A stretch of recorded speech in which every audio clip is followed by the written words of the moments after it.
కాకినాడ జిల్లా తాళ్లరేవు మండల కేంద్రంలోని ప్రభుత్వ ఆసుపత్రిలో ఖాళీగా ఉన్న వైద్యులు, సిబ్బంది పోస్టులను తక్షణమే శాశ్వత ప్రాతిపదికన భర్తీ చేయాలని ప్రజా సంఘాల నాయకులు డిమాండ్ చేశారు. శనివారం తాళ్లరేవు మండలంలోని ప్రజా సంఘాల కార్యాలయంలో ఈ విషయమై ఒక ముఖ్యమైన రౌండ్ టేబుల్ సమావేశాన్ని నిర్వహించారు. ఈ సందర్భంగా సమావేశంలోని నాయకులు మాట్లాడుతూ, గతంలో తాళ్లరేవు సిహెచ్సి చుట్టుపక్కల గ్రామ ప్రజలందరికీ ఎంతో మెరుగైన వైద్య సేవలు అందించి మంచి గుర్తింపు పొందిందన్నారు. అయితే ప్రస్తుతం ఆసుపత్రిలో ప్రధానమైన శాశ్వత వైద్యులు, స్టాఫ్ నర్సులు లేకపోవడం వలన రోగులకు సకాలంలో సరైన వైద్యం అందడం లేదని, దీనివలన స్థానిక ప్రజలు తీవ్ర ఇబ్బందులు పడుతున్నారని ఆవేదన వ్యక్తం చేశారు. ఆసుపత్రిలో సేవలు కుంటుపడడానికి గల ఖాళీలపై సమావేశంలో సుదీర్ఘంగా చర్చించారు. మొత్తం 12 కీలక పోస్టులు ఖాళీగా ఉన్నట్లు గుర్తించారు. అనస్థీసియా వైద్యులు, జనరల్ మెడిసిన్ నిపుణులు, గైనకాలజిస్ట్, జనరల్ సిఏఎస్ వైద్యులు, ఎన్సీడీ మెడికల్ ఆఫీసర్ పోస్టులు 2, స్టాఫ్ నర్సులు 4 ఖాళీలున్నాయని, వీటిని శాశ్వత ప్రాతిపదికన భర్తీ చేసి పేద ప్రజలకు మెరుగైన వైద్యం అందించేలా ప్రభుత్వం తక్షణమే చర్యలు చేపట్టాలని ప్రజా సంఘాల ప్రతినిధులు కోరారు.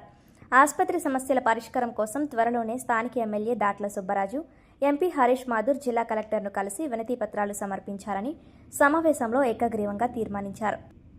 ఈ రౌండ్ టేబుల్ సమావేశంలో వివిధ ప్రజా సంఘాల నాయకులు, ప్రముఖులు, జెడ్పీటీసీ దొమ్మేటి శామ్యూల్ సాగర్, వ్యవసాయ కార్మిక సంఘం జిల్లా అధ్యక్షులు టేకుముడి ఈశ్వరరావు, విశ్రాంత ఉద్యోగుల సంఘం కార్యదర్శి అత్తిలి బాబురావు, విశ్రాంత ఉద్యోగి ఎం నారాయణరావు, ఎండియుడబ్ల్యూఏ అధ్యక్షులు కన్నిడి వెంకటరమణ, కౌలు రైతు సంఘం జిల్లా అధ్యక్షులు వల్లు రాజబాబు, మాజీ ఎంపీటీసీ బొంతు మోహన్ తదితరులు పాల్గొన్నారు.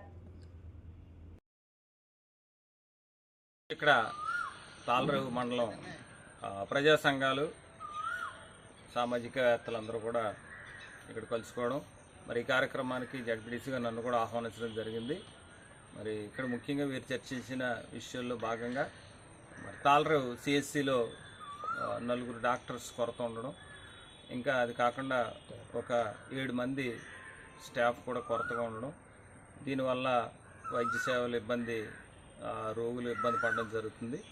మరి దీన్ని ఇదివరలో నేను కూడా జడ్పీ సమావేశంలో కూడా ప్రస్తావించడం జరిగింది. మరి 2 డెప్యుటేషన్ మీద డాక్టర్స్ని కూడా నియమించడం జరిగింది. అయితే డెప్యుటేషన్ డాక్టర్స్ కంటే కూడా పూర్తిగా అపాయింట్ చేసిన డాక్టర్స్ ఉండాలని వీరందరూ కూడా కోరడం జరిగింది. ఈ విషయాన్ని మరి ఇక్కడ పెద్దలందరూ చర్చించి ఎమ్మెల్యే గారి దృష్టిలో, ఎంపీ గారి దృష్టిలో, అలాగే కలెక్టర్ గారు, గౌరవ డిసిహెచ్ గారు అందరికీ కూడా తెలియజేసి ఈ సమస్యలు పరిష్కరించి ప్రజలకి వైద్యం ఎంతో కీలకం కాబట్టి వారికి సహకారంగా ఉండడానికి ఈరోజు ఇక్కడ తీర్మానించడం జరిగింది. ఈ విషయంలో నేను కూడా శక్తి వంచిన మేరకు కృషి చేస్తానని హామీ ఇవ్వడం జరిగింది. ప్రతినిధులు కలిసి తాళ్లరేవు ప్రభుత్వ ఆసుపత్రిలో ఉన్నటువంటి సమస్యల మీద ఒక రౌండ్ టేబుల్ సమావేశం ఏర్పాటు చేసుకుని చర్చించడం జరిగింది. ఈ యొక్క రౌండ్ టేబుల్లో వచ్చినటువంటి అంశాలన్నీ కూడా భవిష్యత్తులో మనం స్థానిక ఎమ్మెల్యే గారు అలాగే ఎంపీ గారి దృష్టికి తీసుకెళ్ళి ఆ హాస్పిటల్లో ఉన్నటువంటి ఖాళీగా ఉన్నటువంటి మొత్తం 11 పోస్టులను కూడా ఫిలప్ చేసి ఈ తాళ్లరేవు మండల ప్రజలకి వైద్యాన్ని అందించడంలో గౌరవనీయులు ఎమ్మెల్యే గారు, ఎంపీ గారు, కలెక్టర్ గారు కూడా దృష్టి పెట్టి చేయాలని మేము ప్రజా సంఘాల తరఫున వారికి విజ్ఞప్తి చేస్తూ, భవిష్యత్తులో ఎమ్మెల్యే గారు వచ్చిన తర్వాత అందరం కూడా ఒక రిప్రజెంటేషన్ ఇవ్వాలని చెప్పేసి ఈ రౌండ్ టేబుల్ సమావేశం తీర్మానించింది.